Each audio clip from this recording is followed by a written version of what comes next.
Hi students, एडविला point में आपका स्वागत है। आज मैं बहुत ही इम्पोर्टेंट टॉपिक क्लास 10th का कराने जा रही हूँ, जो है क्वाड्रेटिक इक्वेशन, द्विघात समीकरण। इस पे एक वीडियो पहले भी बन चुकी है, ये वीडियो नंबर 2 है। ध्यान रहे, ये वीडियो नंबर 2 है। अब इसमें हम एक्सरसाइज 4.2 के रिगार्डिंग करेंगे सारा का सारा। तो सबसे पहले कि जो द्विघात समीकरण है उसके मूल या शून्यक दोनों एक ही होते हैं, उनको निकालने की विधियाँ, मूल शून्यक को इंग्लिश में बोलते हैं रूट्स या जीरोज। कोई भी क्वाड्रेटिक इक्वेशन है उसके रूट्स, जीरोज यानी मूल या शून्यक निकालने की मेनली 10th क्लास में, 10वीं क्लास में 3 विधियाँ हैं। पहली विधि है गुणनखंड विधि, फैक्टराइजेशन मेथड। दूसरी है पूर्ण वर्ग विधि, जिसे बोलते हैं परफेक्ट स्क्वायर या कंप्लीटिंग स्क्वायर मेथड, कि आप उसको पूरा स्क्वायर बनाइए, पूर्ण वर्ग बनाइए। और तीसरी है द्विघाती सूत्र यानी क्वाड्रेटिक फॉर्मूला। ये 3 मेथड हैं, मैं आपको हिंदी और इंग्लिश दोनों में ही बताती रहूँगी। तो एक्सरसाइज 4.2 में आपका मेथड है गुणनखंड विधि, फैक्टराइजेशन मेथड, जिसके ऊपर हम जोर देंगे। चलिए स्टार्ट करते हैं। पहला क्वेश्चन है, फैक्टराइजेशन के द्वारा आपको रूट्स या जीरोज या मूल या शून्य, कोई भी एक बोल सकते हैं, ज्ञात करना है। तो आपके पास है x² - 3x - 10। ठीक है, तो हम क्या करते हैं, हम सबसे पहले देखेंगे स्टैंडर्ड फॉर्म में है कि नहीं है। स्टैंडर्ड फॉर्म में ये है कि नहीं है। स्टैंडर्ड फॉर्म क्या होती है, द्विघात समीकरण की स्टैंडर्ड फॉर्म होती है ax² + bx + c = 0, जिसमें a b c वास्तविक संख्याएं हैं यानी रियल नंबर्स हैं। पहले मैं वीडियोस में बता चुकी हूँ। तो ये पावर वाइज होना चाहिए। पावर सबसे हाईएस्ट 2 होती है, घात सबसे हाईएस्ट 2 होती है, उसके बाद 1 और फिर शून्य घात है x की, यहाँ पे यानी है ही नहीं। अब इसको हम फैक्टर करेंगे। फैक्टर कैसे करते हैं, आगे और पीछे की गुणा करते हैं। आगे कुछ है ही नहीं तो हम सिर्फ पीछे का गुणनखंड करेंगे, यानी 10 का हम गुणनखंड करेंगे। क्या आएगा, 2 पंजे 10। प्राइम फैक्टर करेंगे यानी अभाज्य गुणनखंड, 2 पंजे 10 यानी 2 और 5 आ गया हमारे पास। 2 और 5 आ गए। वीडियो में एंड तक बने रहेगा, मैं सारे क्वेश्चन कराऊंगी। एक्सरसाइज 4.2 बहुत ही इंपॉर्टेंट है, एक एक क्वेश्चन सरल विधि से बताती जाऊंगी। अब आपको 5 और 2 को कुछ ऐसा करना है कि 3 आ जाए, या तो प्लस करेंगे या माइनस करेंगे। प्लस या माइनस करने पे, तो प्लस करने पे तो 3 आता नहीं है, क्योंकि 5 और 2 को प्लस करेंगे तो 7 आएगा। तो हम 5 और 2 को माइनस ही कर सकते हैं। 5 में से 2 माइनस होगा तो 3 आ जाएगा हमारा। तो इसका मतलब हम इस 3x को 5 - 2 के रूप में लिख सकते हैं। लिख सकते हैं कि नहीं लिख सकते हैं। तो ये तो है आपका x², यहाँ माइनस है और हमने 3 को लिख दिया 5 - 2 और साथ में ये x है। सिंपल विधि। अब इसको आप ब्रैकेट खोलिए, x², 5 को x से करेंगे गुणा तो ये हो जाएगा 5x। अब ये माइनस और माइनस गुणा होता है तो प्लस होता है। 2 को भी x तो दोनों के साथ है, तो ये 5x और ये 2x।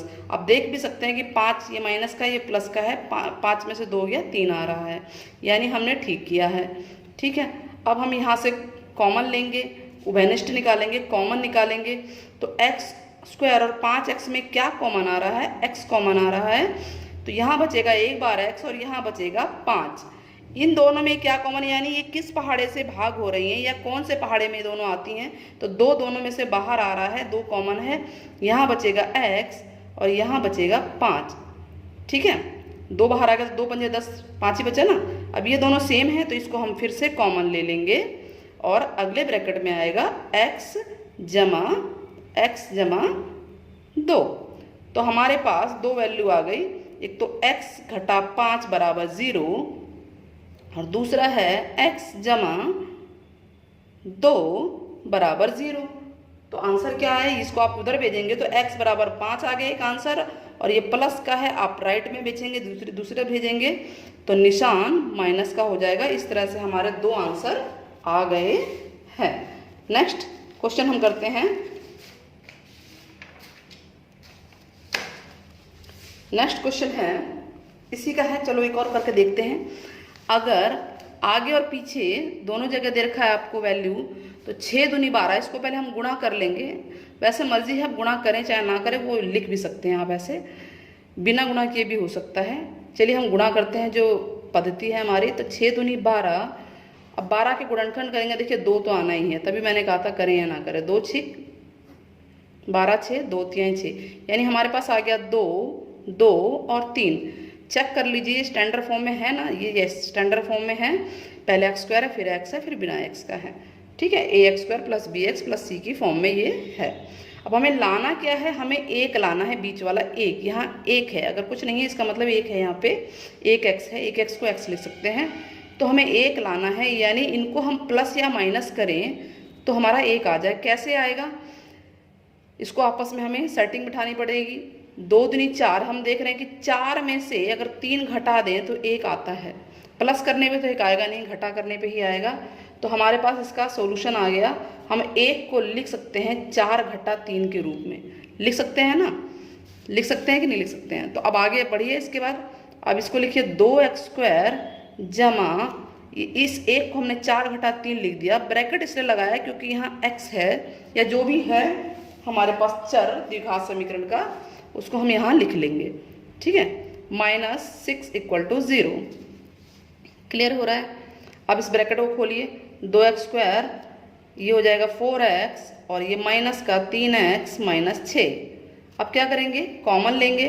कॉमन लेंगे, इनमें क्या कॉमन आ रहा है, एक तो x कॉमन आ रहा है और एक 2 कॉमन आ रहा है। तो यानी 2x बाहर आ गया, तो यहाँ बचा x जमा 2। ठीक है, अब यहाँ माइनस है तो हम माइनस, जो भी निशान है यहाँ पे वही निशान हमको यहाँ लिखना है।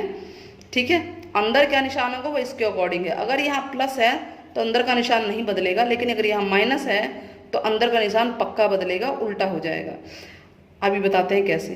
अब इसमें से 3 कॉमन आ रहा है, x तो दोनों में नहीं है तो 3 निकल गया।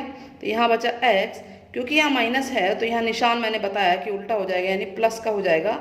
अब बहुत आसान है, इसको याद रखना कि अगर प्लस है तो निशान में कोई बदलाव नहीं आएगा, अगर माइनस है तो उल्टा हो जाएगा। या आप ये ध्यान रखिए कि माइनस कॉमन लिया तो ये अपोजिट हो गया, प्लस हो गया ना। ठीक है, अगर वो भी ना याद रहे तो अब ये ध्यान रखिए कि अगर यहाँ माइनस है तो सिंबल यहाँ पे जो भी है वो उसका उल्टा होगा। माइनस है तो प्लस, प्लस है तो माइनस हो जाएगा। ठीक है, अब ये हमारा कॉमन है, ये सेम आना चाहिए, बिल्कुल सेम, एक जैसा, बिल्कुल निशान वगैरह सब सेम आना चाहिए। तो हमने इसको कॉमन ले लिया फिर से, और अगला होगा 2x - 3 = 0। तो हमारे पास 2 आ गए, 2 आ गए हमारे पास, ये किए तो x जमा 2 = 0, तो x बराबर -2 आ गया आंसर। दूसरा है 2x - 3 = 0, तो 2x बराबर होगा, ये प्लस का 3 हो जाएगा, तो x = ये गुणा में है, उधर जाके भाग हो जाएगा, 3/2 और -2, हमारे 2 आंसर आ गए। तो हमने 2 सवाल कर लिए। अब उसके बाद नेक्स्ट क्वेश्चन रूट वाला है। स्पीड तेज तो नहीं है, स्लो कर दें, रूट वाले में थोड़ा स्लो कर देते हैं। गुणनखंड ही करना है, लेकिन रूट वाला बच्चों को बहुत मुश्किल लगता है। चलिए हम समझाते हैं आपको कि मुश्किल है कि आसान है।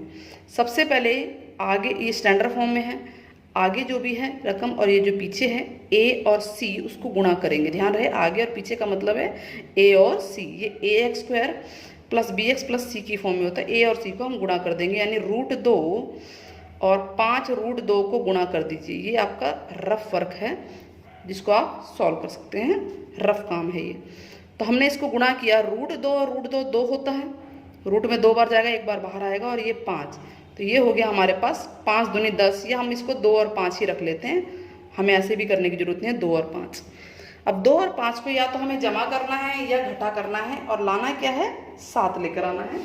ठीक है, तो देखिए घटा करने पे तो 7 आएगा नहीं, क्योंकि 5 में से 2 घटाएंगे 3 आएगा।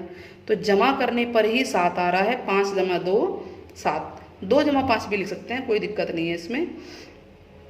ठीक है, तो चलिए अब इसको हम लिखते हैं 2x स्क्वायर जमा 7 को हमने लिखा 5 जमा 2 और 7 में हमारा x है। ठीक, प्लस 5√2 = 0। क्लियर हुआ। अब इसमें से हमें इसे ब्रैकेट खोल देना है, 2x स्क्वायर जमा ये हो जाएगा 5x जमा 2x जमा 5√2 = 0। अब यहाँ से कॉमन निकलेगा, यहाँ से भी कॉमन निकलेगा। अब बच्चे यहीं घबरा जाते हैं कि कॉमन निकालें कैसे। यहाँ तो देखिए √2 है, यहाँ 5 है, कुछ कॉमन नहीं हो रहा, सिर्फ x बाहर आ रहा है, x बाहर निकल गया, यहाँ बचा √2 और x बचा जमा यहाँ पे 5 बचा। अब बच्चा इसकी बारी, बच्चे सोच रहे हैं x तो दोनों में है ही नहीं, x दोनों में नहीं है, कॉमन नहीं आएगा, ठीक है, 5 भी दोनों में नहीं है, नहीं आएगा, लेकिन 2 तो है यहाँ पे, √2 है। आप इस 2 को आप रूट में 2 बार लिख सकते हैं ऐसे, यानी यहाँ पर इसको मैं जरा इस कलर से बता देती हूँ, शो कर देती हूँ। इसकी जगह अगर हम ये लिख दें √2 गुणा √2x, √2 गुणा √2x, तो हमारा √2 कॉमन आ जाएगा एक बार, ठीक है। अब बचेगा क्या यहाँ पे, यहाँ √2x बचेगा, √2 एक बार बचेगा और x बचेगा जमा 5 बचेगा इक्वल टू 0। अब ये कॉमन है, सेम है, तो ये हो जाएगा √2x जमा 5 और अगले ब्रैकेट में आएगा x जमा √2 इक्वल टू 0। अब 2 आंसर आ रहे हैं हमारे, ये बराबर भी 0 है, ये बराबर भी 0 है, यानी √2x जमा 5 बराबर 0। तो √2x इक्वल टू -5, तो x बराबर आ जाएगा -5, ये गुणा में है, इधर आके भाग हो जाएगा बटा √2, ठीक है ना। नेक्स्ट है ये x जमा √2 बराबर 0, तो x बराबर आ जाएगा -√2। इस तरह से हमारा ये सवाल भी हो गया। फोर्थ पार्ट को हम थोड़ा सा हिंट दे देते हैं। अभी इसमें बटे में आ गया, बटे में आ गया तो कोई बात नहीं, बटे में आ गया तो क्या हो गया, इसका बटा हटा देते हैं, ठीक है। तो हम क्या करते हैं, 1 लगा के लघुत्तम ले लेते हैं, सिंपल है, नीचे 8 आ जाएगा, आगे 8। अब 1 8 8, इसको इससे भाग करेंगे, 1 8 8 और 8 को 2 से गुणा करेंगे, ये हो जाएगा 16x² माइनस 1 8 8, 8 नंबर आया, 8 को 8 से करेंगे 8x, 1 से करेंगे 8x आएगा जमा 1। अब इस 8 को आप उधर भेज दीजिए, 0 हो गया ये, यानी 16x² माइनस 8x जमा 1 बराबर 0 गुणा 8 यानी 0। अब ये हमारा बन गया द्विघात, बड़े आराम से हो सकता है, आगे और पीछे की गुणा करें, पीछे तो कुछ है ही नहीं, 16 के खंड करने हैं कि 8 आ जाए। इस सवाल को आप लोग कीजिएगा, मैंने इसको इतना ही छोड़ दिया है, ठीक है। आगे बढ़े, चलिए आगे बढ़ते हैं। क्वेश्चन नंबर 2, क्वेश्चन नंबर 2 क्या है, जॉन, ये एक एग्जाम्पल वाला क्वेश्चन है और ये इसमें इसको सॉल्व करके दिखाना है, एग्जाम्पल भी है और इसको सॉल्व भी करना है। तो ये कह रहा है जॉन और जीवंती 2 व्यक्ति हैं, कोई भी 2, दोनों के पास कुल मिला के 45 कंचे हैं। कितने कंचे हैं, मार्बल्स, कंचे मीन्स मार्बल्स, ठीक है। दोनों के पास मार्बल्स हैं, 2 जॉन और जीवंती के पास मार्बल्स हैं 45, ठीक है, क्लियर है, 45 मार्बल्स हैं। और चलिए अब देख लेते हैं कि अब ये जॉन के पास और जीवंती दोनों के पास 45 कंचे हैं और 5-5 कंचे खो देते हैं। उनके पास अब जो कंचे बचे हैं उनकी संख्या गुणनफल यानी प्रोडक्ट 124 है। आरंभ में कितने कंचे थे, तो मान लेते हैं, ये रुक गया था रिकॉर्डिंग, मान लेते हैं जॉन के पास कंचे, let the marbles John have x। अब जॉन और जीवंती दोनों के पास 45 कंचे हैं ना, टोटल मार्बल्स कुल जो हैं, कुल कंचे टोटल मार्बल्स 45 हैं, तो हम 45 रख देंगे। तो जीवंती के पास कितने कंचे आएंगे, जीवंती के पास आएंगे 45 माइनस x, ठीक है, क्लियर हो रहा है। चलिए तो हमारे को ये पता चल गया कि जॉन के पास इतने कंचे हैं, जीवंती के पास इतने कंचे हैं। अब कंचे खोए हैं ना दोनों के, ठीक है, 5-5 कंचे खो गए जी, ठीक है, लॉस्ट हो गए। तो अब कितने बचे, अब जॉन के पास कितने कंचे हैं बताइए, जितने पहले थे यानी x थे, x से 5 कम हो गया। और जीवंती के पास कितने कंचे हैं, मार्बल्स, पहले कितने हैं, 45 माइनस x थे, इतने हैं, क्योंकि हमें कंचे पता नहीं इसलिए हमने x माना है। 45 माइनस x था, उसमें से 5 और कम हो गया, यानी 45 में से 5 गया, 40 माइनस x। अब अकॉर्डिंग टू क्वेश्चन क्या कह रहा है कि दोनों का गुणनफल, दोनों का गुणनफल यानी product of marbles of both, वो कितना है 124 है। ठीक है, तो कितने कंचे इसके पास बचे हैं x माइनस 5, ठीक है, और इसके पास बच रहे हैं 40 माइनस एक्स। तो हम ये ले लेते हैं x माइनस 5 और 40 minus x equal to 124। Clear हो रहा है?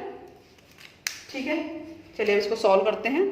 इसको इससे गुणा करेंगे 40x, अब इसको इससे करेंगे इसी x को एक्स स्क्वायर, फिर 40 को 5 से कीजिए, माइनस है यहाँ पे, 4 पंजे 20 और 0 यानी 40 पंजे 200। अब 5 को x से करेंगे तो माइनस और माइनस प्लस 5x हो जाएगा।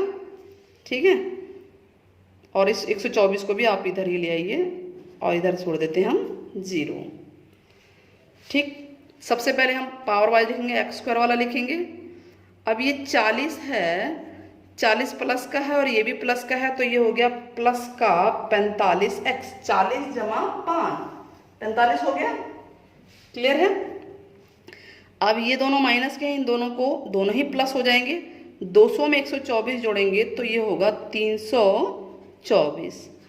क्योंकि आगे माइनस है, क्योंकि आगे माइनस है तो आप उस माइनस को हटाइए। हमेशा माइनस से आप भाग दे दीजिए या माइनस कॉमन लेके हटा दीजिए, या डायरेक्ट भी लिख सकते हैं। हम डायरेक्ट कैसे लिखते हैं, इसको प्लस करेंगे तो अंदर के सारे निशान ऑटोमेटिकली चेंज हो जाएंगे। बस ये माइनस हो गया, ये प्लस हो गया और ये आपका सवाल क्लियर हो गया। ठीक है, समझ में आ रहा है? अब 324 के हम खंड करेंगे, 45 लेके आना है। 324 के खंड करेंगे, 45 लाना है। चलिए करते हैं। 2 एकम 2, 2 छीक 12, 2 दूनी 4, 2 अट्ठे 16, 2 एकम 2। अब ये 2 से तो जाएगा नहीं, 3 से जाएगा। 8 और 1 9, 3 से जाता है तो ये भी 3 से जाएगा। 3 दूनी 6, 3 सत्ते 21, 3 निम 27 और 3 तिया 9। ये इतने सारे आ गए। इनका हमें कुछ ऐसा बनाना है कि 45 आ जाए। चलिए करते हैं। 2 दूनी 4, 4 तिये 12, 12 तिया 36 और 3 तिया 9। हम देख रहे हैं 36 और 9 45 बड़े आराम से आ रहा है। तो हम एक्स स्क्वायर 45 को लिख सकते हैं 36 जमा 9।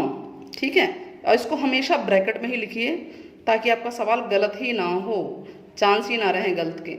अब ब्रैकेट खोलेंगे तो ये हो जाएगा माइनस का 36x और माइनस, ये भी माइनस प्लस माइनस हो गया 9x प्लस का 324। क्लियर है? चलिए आगे बढ़ते हैं, आगे बढ़ते हैं इसको। अब यहाँ पर कॉमन लेंगे। यहाँ से क्या कॉमन आ रहा है, x कॉमन आ रहा है, तो यहाँ बचेगा x माइनस 36। अब यहाँ माइनस है तो माइनस लिखेंगे, 9 के पहाड़े में ये पक्का आएंगे, तो ये 9 कॉमन है। ठीक है, तो यहाँ बचा x। अब ये कितना आया, कैसे पता 9 के पहाड़े में आएंगे, देखिए 3 2 5 4 9, 9 से भाग होता है तो ये पूरी संख्या भी 9 से भाग होगी। तो यहाँ आ गया 9, क्योंकि यहाँ माइनस है, मैंने अभी ऊपर बताया था, अगर यहाँ माइनस है तो अंदर जो भी निशान है वो चेंज हो जाएगा, प्लस का माइनस हो जाएगा। तो 9 तिये 27, आप इसको भाग करके देख लीजिए। 9 तिये 27, 32 में 27 गया, 5 बचा तो ये 54 हो गया। 9 छीक 54। ये दोनों सेम आ गए, दोनों सेम आ गए ना, दोनों सेम आ गए तो हमारा ये कॉमन हो गया। तो ये हो गया x माइनस 36 और अगले ब्रैकेट में x माइनस 9 बराबर 0। तो x माइनस 36 बराबर 0, x इक्वल टू 36 और अगला है x माइनस 9 बराबर 0, x बराबर 9। ठीक है, तो अगर जॉन के पास x यानी कि 36 कंचे हैं तो जीवंती के पास 45 माइनस एक्स यानी कि 9 कंचे होंगे। अगर जॉन के पास 9 कंचे हैं, दोनों सिचुएशन हैं, लिखेंगे यदि जॉन के पास 9 कंचे हैं तो जीवंती के पास 45 माइनस 9 36 कंचे। इन दोनों का टोटल देखिए 45 ही आ रहा है, 45 आ रहा है ना, इसका मतलब हमारा आंसर ठीक है।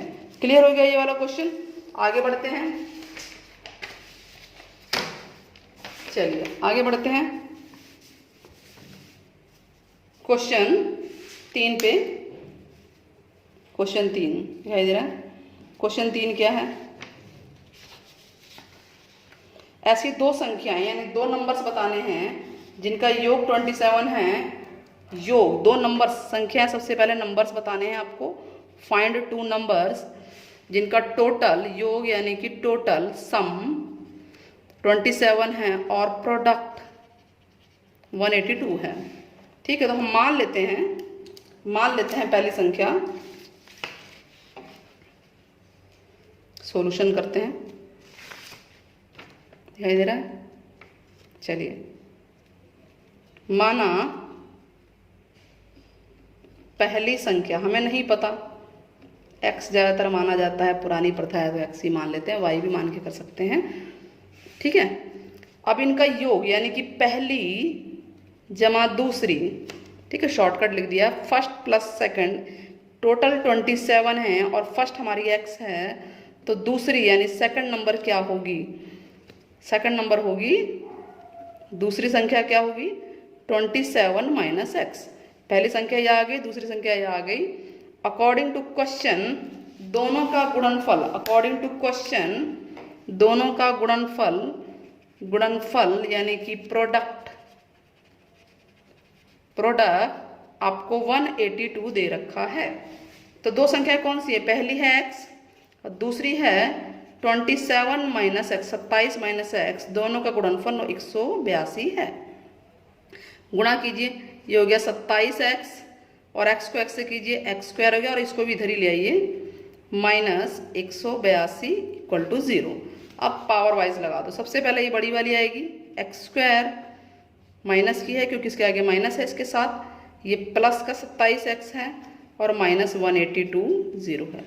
तो अभी मैंने आपको बताया था अगर आप माइनस आगे आ जाए तो आप उसको हटा सकते हैं, डायरेक्ट हटाइए या कॉमन लेके हट जाएगा वो, तो ये एक्स स्क्वायर हो जाएगा, ये प्लस का हो जाएगा, ये सिंबल अंदर के सारे सिंबल चेंज हो जाएंगे, ये प्लस का देखिए माइनस हो गया, ये प्लस हो गया, और उसके बाद इसका गुणनखंड कीजिए, एक्स की वैल्यू आएगी। चलिए करते हैं गुणनखंड करते हैं, 182 गुणनखंड कीजिए, 182, 2 में 18, 2 एकम 2, ठीक है, इस 7 से जाएगा, 13 7 91 होता है ना, तो 13 आ गया, 27 लाना है, 7 दूनी 14 और 13, 13 और 14 27 होता है ना, तो हम इसको लिख सकते हैं एक्स स्क्वायर माइनस 14 जमा 13, एक्स बाहर है, प्लस 182 इक्वल टू 0, तो एक्स स्क्वायर ब्रैकेट खोल देंगे minus 14x minus 13x plus 182 equal to 0। ठीक है, यहाँ जगह नहीं, क्वेश्चन लिख रखा है नीचे, हम यहाँ कर लेते हैं। तो ये कॉमन आ गया, यहाँ से क्या कॉमन है, x कॉमन है, x माइनस 14, ठीक है, यहाँ से 13 कॉमन है, तो ये भी x माइनस 14 आ जाएगा इक्वल टू 0।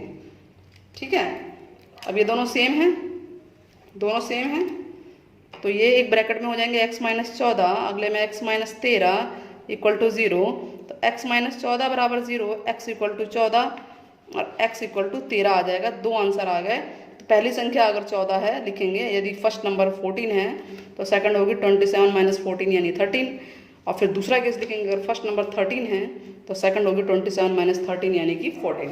तो ये हमारा क्वेश्चन नंबर 3 हो गया। इसके बाद क्वेश्चन 5 मैंने लिख दिया था, तो ज़रा उसको पहले करा देते हैं, फिर क्वेश्चन 4 कराते हैं।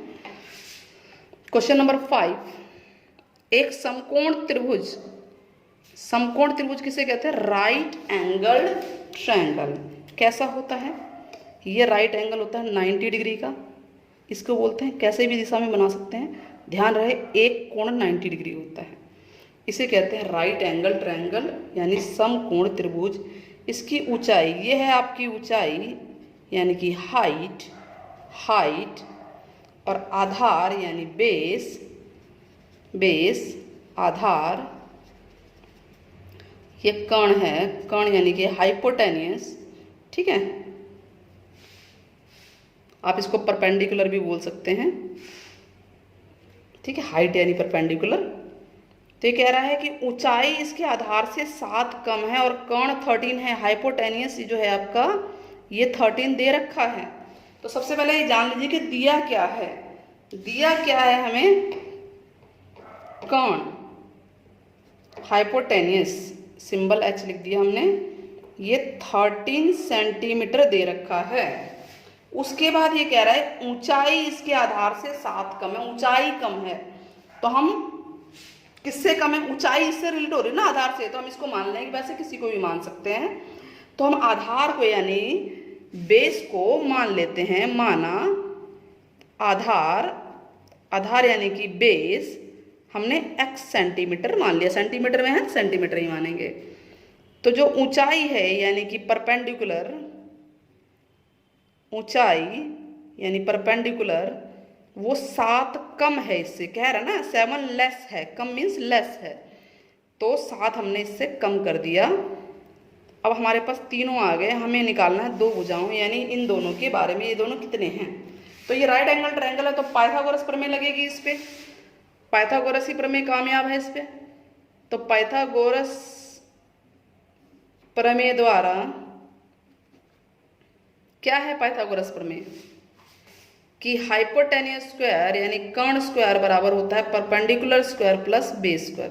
कर्ण स्क्वायर बराबर लंब स्क्वायर जमा आधार स्क्वायर होता है ये, ठीक है। तो कर्ण हमारा क्या है 13 है, ये हो जाएगा 13 की 2 बराबर परपेंडिकुलर हमारा क्या है, परपेंडिकुलर है x माइनस 7 इसकी 2 और बेस है x की 2। अब होल स्क्वायर 13 का स्क्वायर यानी 13 गुणा 13 कितना होता है 169। ये a minus b whole square, इसको खोल देंगे, a स्क्वायर ठीक है plus b square minus 2a b, ठीक है। a minus b whole square formula होता है a square plus b square minus 2ab और जमा में ये x स्क्वायर है। तो चलिए करते हैं इसको, इसको भी उधर ही भेज दीजिए, चाहे यहाँ 0 कर दीजिए, यहाँ हो जाएगा x स्क्वायर और x स्क्वायर और x स्क्वायर कितना हो गया, ये 1 और 1 है, 1 और 1, 1 और 1 होता है 2, 1 और 1 2, तो 2x स्क्वायर हो गया जमा ये है 49 घटा यहाँ कितना है 7 दूनी 14x और ये हमारा इसके पीछे चला गया माइनस में 169 हो गया। तो अब हमारे पास आएगा क्या 2x square minus x square के बाद x वाला लिखेंगे 14x और इसमें से इसको घटा दीजिए 49 घटाइए, 9 में से 9 गया 0 क्योंकि ये बड़ी ऐसे का निशान आएगा, 6 में से 4 गया 2, 120 आ गया बराबर में 0। हम चाहें तो इसको 2 से भाग कर सकते हैं सबको, देख रहे हैं 2 बाहर आ रहा है तो हमने 2 से सबको भाग कर दिया, दोनों तरफ 2 से भाग कर दिया। तो हमारे पास बचेगा क्या x की 2 माइनस 7x, सवाल छोटा हो गया फिर, और यहाँ 60 बराबर 0 बचा। अब 60 का खंड करना है, खंड अभी मैंने आपको इतने थोड़ा सिखा दिए हैं। तो 60 का खंड कितना आएगा कि 7 आ जाए, बताइए कितना आएगा,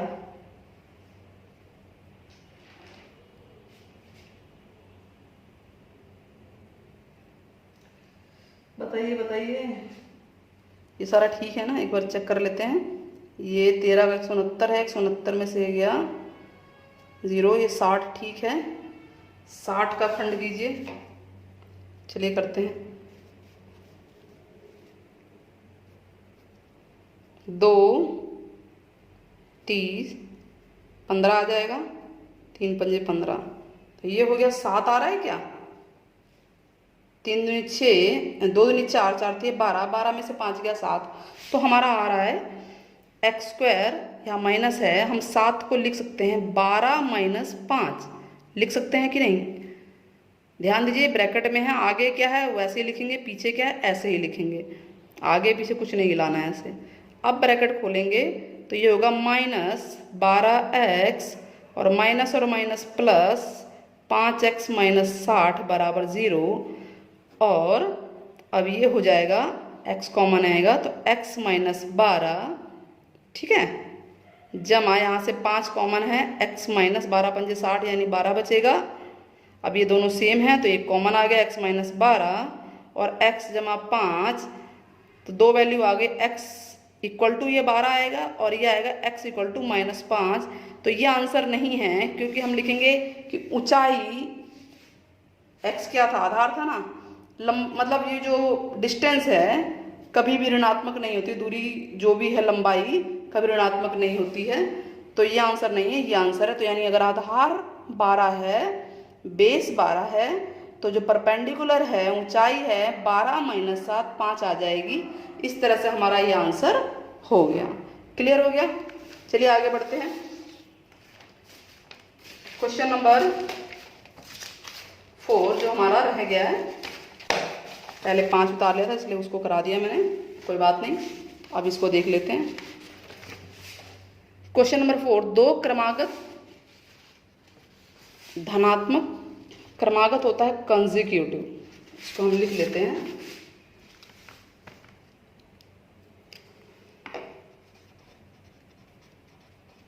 कंसेक्यूटिव धनात्मक मीन्स पॉजिटिव, पूर्णांक मीन्स इंटीजर।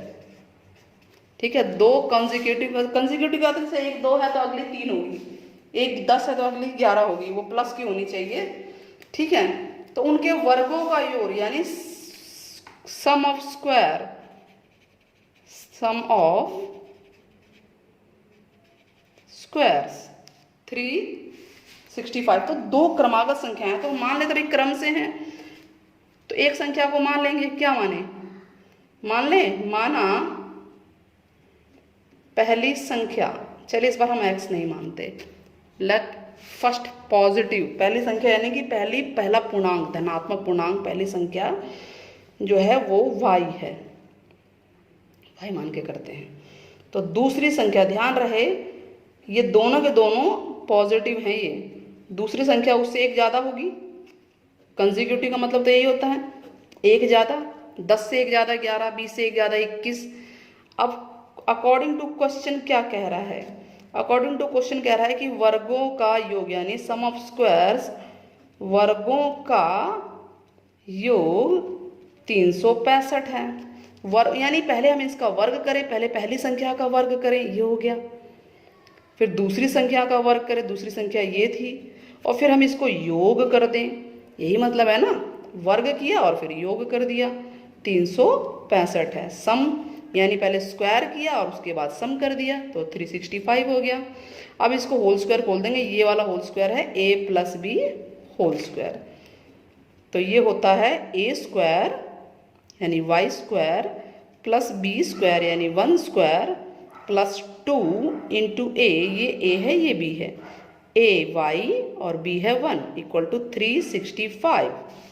ठीक है, अब y स्क्वायर यानी 1 और 1, ये 1 और 1, ये y स्क्वायर एक जैसे हैं, तो 1 और 1 हो गया 2 y स्क्वायर। इसके बाद आप इसको लिखेंगे 2 एकम 2 y वाला प्लस 1। अब इसको भी इधर ही ले आइए, माइनस का, ये प्लस है तो माइनस हो जाएगा इधर, इक्वल टू, तो 2y स्क्वायर जमा 2y, 365 में से 1 गया, ये बड़ी है, 364 बराबर 0। अब हम ये देख रहे हैं कि छोटा हो सकता है बड़े आराम से, 2 से भाग कर दीजिए सबको, या 2 कॉमन निकाल के उधर भेज दीजिए, सिंपल तरीका है। तो यहाँ बचेगा y और यहाँ भी y बचेगा, y स्क्वायर y 364 का आधा आएगा यहाँ पे, क्या आएगा 2 एकम 2, 2 अट्ठे 16, 2 दूनी 4। अब 182 के खंड कीजिए, क्या आना चाहिए? 1 आना चाहिए, तो 2 नहीं 18, 2 एकम 2, ये 13 से जाएगा यानी 7, 13 13 7 91, ये बन गया 7 दूनी 14, 14 में से 13 गया 1 आ रहा है, तो y स्क्वायर इसको हम लिख सकते हैं 14 - 13 into y minus 182 equal to 0। अभी हो जाएगा y स्क्वायर जमा 14y minus 13y minus 182 equal to 0, common ले लो y।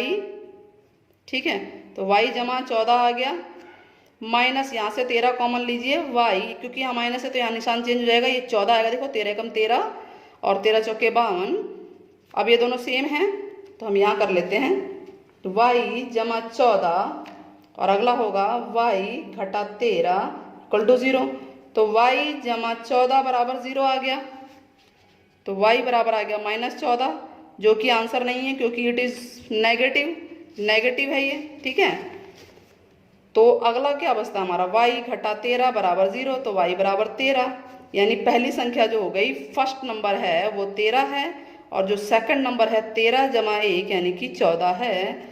और आप चेक कर सकते हैं कि 13 का स्क्वायर 169 होता है। चेक करके देखिए कि 13 का स्क्वायर हम यहाँ लिखते हैं 169 है, और 14 का स्क्वायर कितना होता है 196। तो ये स्क्वायर यानी वर्गों का योग क्या 365 आ रहा है।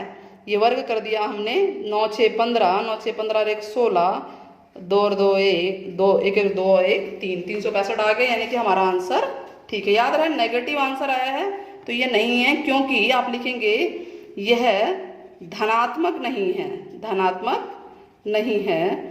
आपको मेरी वीडियो अगर पसंद आई हो तो कमेंट जरूर कीजिएगा, लाइक जरूर कीजिएगा, प्लस में कमेंट में बताइए अगर नेक्स्ट क्वेश्चन 6 आपको करवाना है तो यस दीजिएगा कि हाँ मैं करवाऊँ अपने तरीके से। और एक क्वेश्चन मैं आपको होमवर्क दे रही हूँ, आप इसका मूल निकाल के दिखाएंगे गुणनखंड विधि के द्वारा। ये क्वेश्चन है आपके सामने, गुणनखंड विधि के द्वारा आप इसको फैक्टराइजेशन मेथड के द्वारा करके दिखाएंगे। वीडियो पसंद आई तो चैनल को लाइक, सब्सक्राइब और शेयर जरूर कीजिएगा। Thank you very much.